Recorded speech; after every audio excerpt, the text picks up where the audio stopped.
მოგესალმებით ქალბატონო ანა, მივესალმებით ჩვენს მაყურებელს. მოკლედ რომ გიპასუხოთ ამ საკმაოდ საინტერესო და მე ვიტყოდი კომპლექსურ კითხვაზე.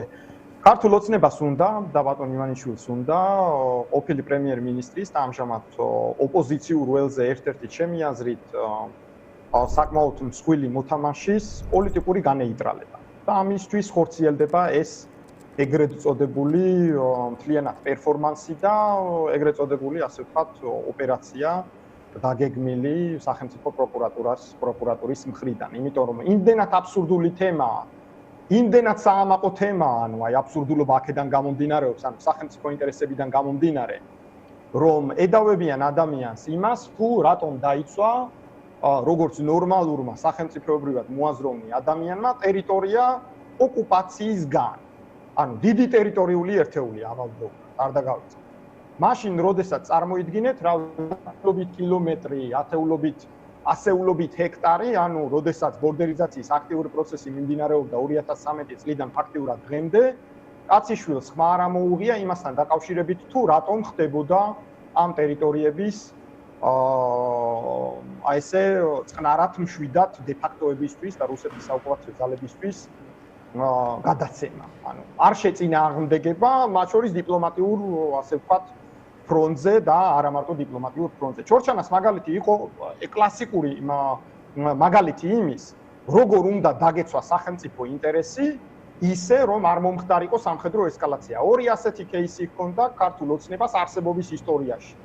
ერთი იყო სოფელ პერევში, მაშინ საგუშაგო აიწია და ზეც საოკუპაციო ხაზზე დაიდგა, თქვენ წარმოიდგინეთ, 150 მეტრ მოშორებით რუსეთის საოკუპაციო ძალების საგუშაგოსგან და ათეულობით ჰექტარი მოვიქციეთ, ანუ ჩვენს მიერ კონტროლირებად ტერიტორიაზე და იგივე ითქმის სოფელ ჩორჩანაში, რომელიც პირდაპირ დადასტურებულად განსაზღვრული ჰქონდათ უკვე დე-ფაქტოებს, რომ უნდა მომხდარიყო ამ ტერიტორიის აბსოლუტური ოკუპაცია. ანუ აბსოლუტურ ოკუპაციაში გულისხმობ კონკრეტული ნავთუხლარდების ჩადგმას, საფორტიფიკაციო ნაგებობების აშენებას და მთლიანად დაფარვას, ანუ ცენტრალური მთავრობის მიერ კონტროლირებადი ტერიტორიის მთლიანად აბსოლუტური 100%-იანი, ასე ვთქვათ, 100%-იან ოკუპაციას. ეს იყო და ეს. კი ბატონ კახა.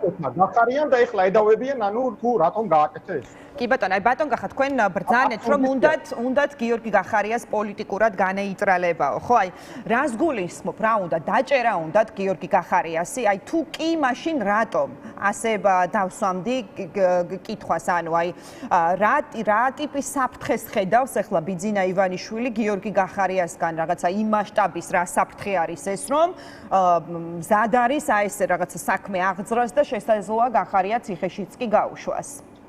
ქალბატონო ანა, საფრთხე არის ძალიან მარტივი ქართული ოცნებისთვის ჩემი აზრით. გიორგი გახარია იმ თელ სიღრმისეული ანალიზი რომ გააკეთოს ადამიანმა ქართული ოპოზიციური ველის და მთლიანად პარტია საქართველოსთვის ერთადერთი ოპოზიციური პარტია, რომელსაც შეუძლია დიდი ქართული ოცნების ელექტორალური სეგმენტის ძალიან დიდი მასის წამოყვანა და დამაგრება საკუთარ მომხრეების. კი ბატონო, ანუ თვითმმართველობის არჩევნებში რომ უნდა გიორგი გახარიას მონაწილეობის მიღება, შესაძლოა ესეც იყოს კავშირში ამ ამბავთან და ცდილობს ივანიშვილი ყველანაირად რომ მარტო დარჩეს ამ არჩევნებზე?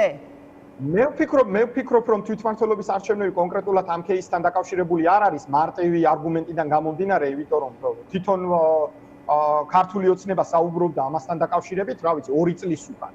როდის გააცოცხლეს, ანუ ჩორჩანის საქმე. ხო, ანუ მაშინ არც არავინ მსჯელობდა თვითმმართველობის არჩევნებზე. აქ საუბარი არის პოლიტიკოსი გიორგი გახარიის და მისი გუნდის პოლიტიკურად ნეიტრალიზაციაზე. აი ეს არის მთავარი მიზანი. და ამ მთავარი მიზნისთვის შენ რას გამოიყენებ, ანუ კონკრეტულ ჩორჩანას გამოიყენებ, რაიმე სხვა ბრალდებას გამოიყენებ თუ რა ვიცი, რაღაც აბსურდულ სხვა თეატრს დადგავ, ეს არის ტექნიკის საქმე.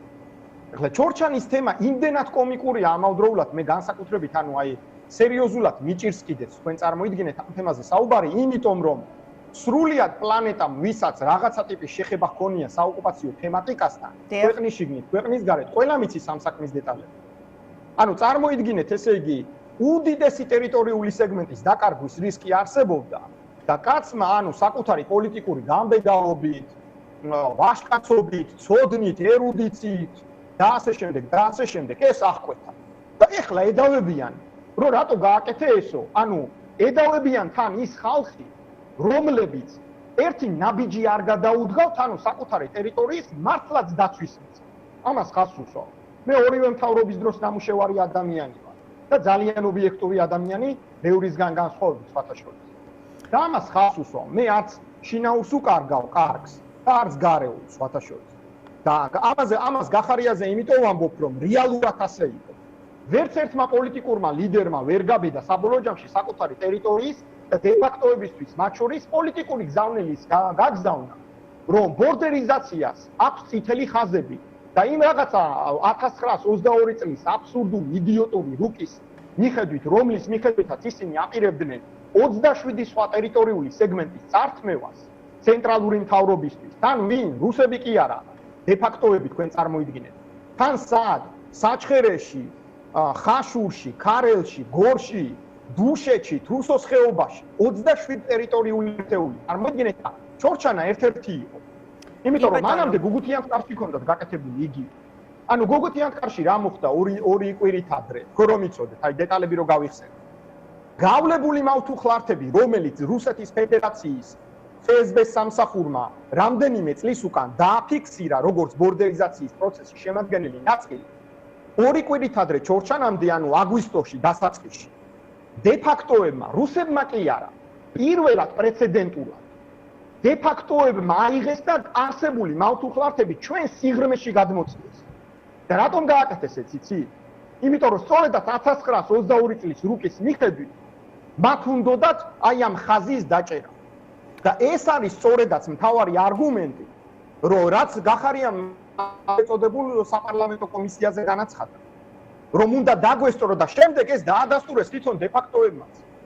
იმიტომ რომ დე-ფაქტოები ედავებოდნენ მაშინდელ დე-ფაქტო პრეზიდენტ ბიბილოვს, რომ ქართველებმაო დაგასწრესო შენ საგუშაგოს ჩადგმაო და ისტორიული ოსეთის ტერიტორიის უდიდესი ნაწილი დაუკარგეთო.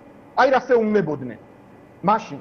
და წარმოიდგინეთ, ანუ აბსურდის, რა ვიცი, აი მასშტაბი წარმოიდგინეთ აბსურდის, რომ დე-ფაქტოები რო ედავებიან თავიანთ დე-ფაქტო პრეზიდენტს, რომ შეცდომა დაუშვიო შენო, იმიტომ რომ ქართველებმა დაგასწრესო. ამაზე უნდათ ანუ ადამიანის გასამართლება, რომელმაც მართლაც დაასწრო და დაასწრო, იმიტომ რომ ამის ყველა ინდიკატორი არსებობდა. და ის აბსურდული გარემოებები, რაზედაც სხვადასხვა პოლიტიკოსი საუბრობდა, რომ თურმე რაღაც სხვა მეთოდოლოგია არსებობდა, რა სხვა მეთოდოლოგია არსებობდა, აბა ერთი ჩავეკითხე.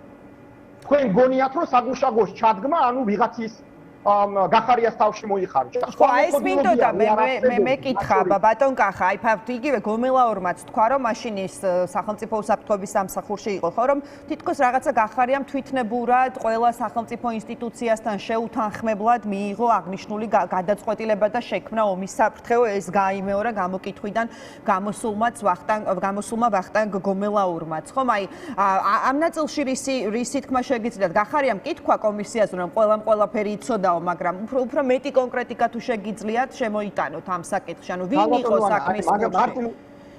მივხვდი კი კითხვას. მარტივ ლოგიკას გავყვეთ. ბატონი გომელაური იძახის, რომ ომის რისკი არსებობდაო, აი მინდა რომ გაიაზროს მაყურებელმა ომის რისკი რას ნიშნავს. რომ თურმე არსებობდა რუსეთის ფედერაციის მხრიდან ღია სამხედრო აგრესიის რისკი, ამის შესახებ ჩვენ ვიცოდითო.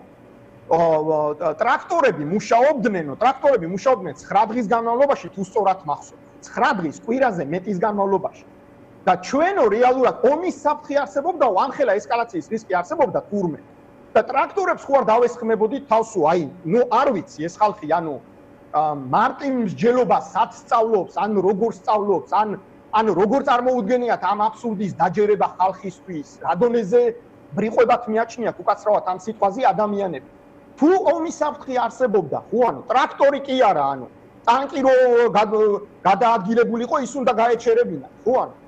მაგრამ არანაირი ომის საფრთხე არ არსებობდა საქმეც მაგაში.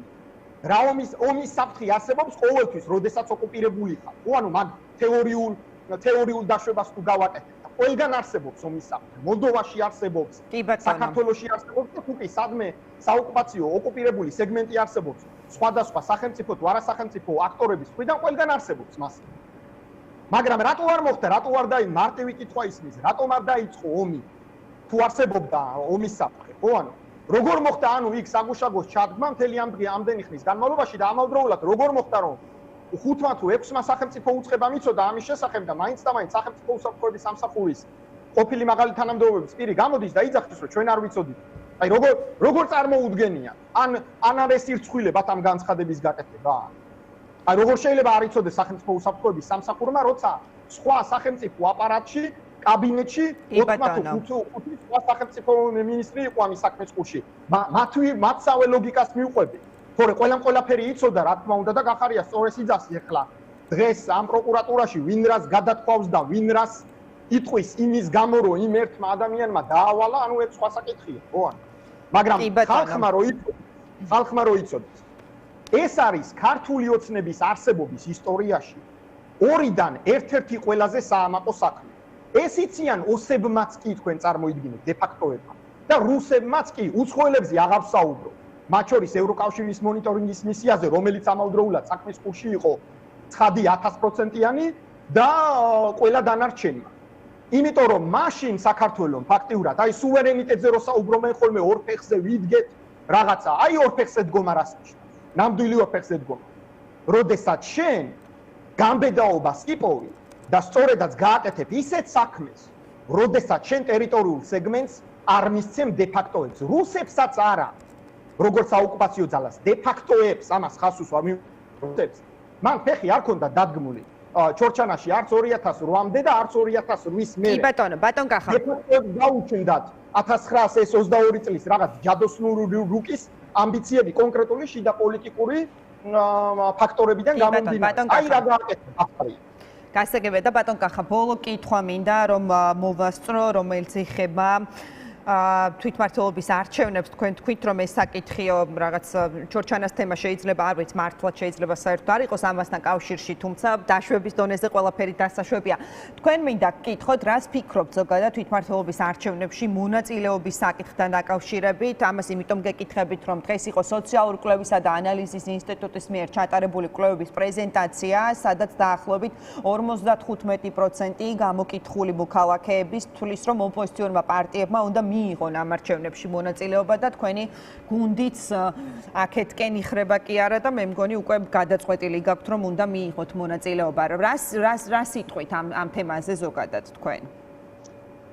ჩვენი გადაწყვეტილება ზოგადად ქალბატონო ანა ჯერჯერობით არის ის რომ პარტია ემზადება ნებისმიერი არჩევნებისთვის, იმიტომ რომ ჩვენ ფორმაში უნდა ვიყოთ და ეს არის მარტივი მოცემულობა, რომელიც დადგა დღეს და ეს არის ანუ გუნდის გადაწყვეტილება რომ ჩვენ უნდა ვიყოთ ფორმაში.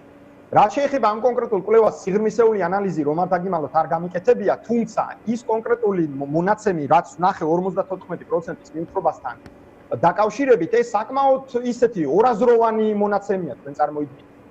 იმიტომ რომ საბოლოო ჯამში ანუ საზოგადოებრივ ჩემი აზრით, ჩემი სუბიექტური აზრით, ანუ ამ შემთხვევაში პარტიის პოზიციას არ ვაჟღერებ. ჩემი სუბიექტური აზრით და ანალიზით, აი პროცესების მარტივი ანალიზი რომ გავიაზრო, ხო გონებაში. ანუ ოპოზიციური ელექტორატის აბსოლუტური მობილიზება თუ არ მოხდა, იმიტომ რომ ქართული ოცნება გააყალბებას ისედაც გააკეთებს, ანუ დაამობილიზებს ყველა იმ არალეგალურ ფაქტიურად ელემენტებს, რომელსაც მანამდე იყენებდა და ასე შემდეგ, ანუ აღარ გავაგრძელებ. ამ ცენტრალიზებული მობილიზების გარეშე, ანუ ზოგადად არჩევნები ძალიან რთული იქნება. ძალიან რთული. ანუ რაც არ უნდა კარგ ფორმაში იყოს საბოლოო ჯამში. შესაბამისად, ჩვენ ამოცანა არის რომ ჩვენ სუბიექტურად როგორც ერთი კონკრეტული პოლიტიკური გაერთიანება ვიყოთ ფორმაში და დავაკვირდეთ პროცესების განვითარებას. დანარჩენი გამოჩნდება.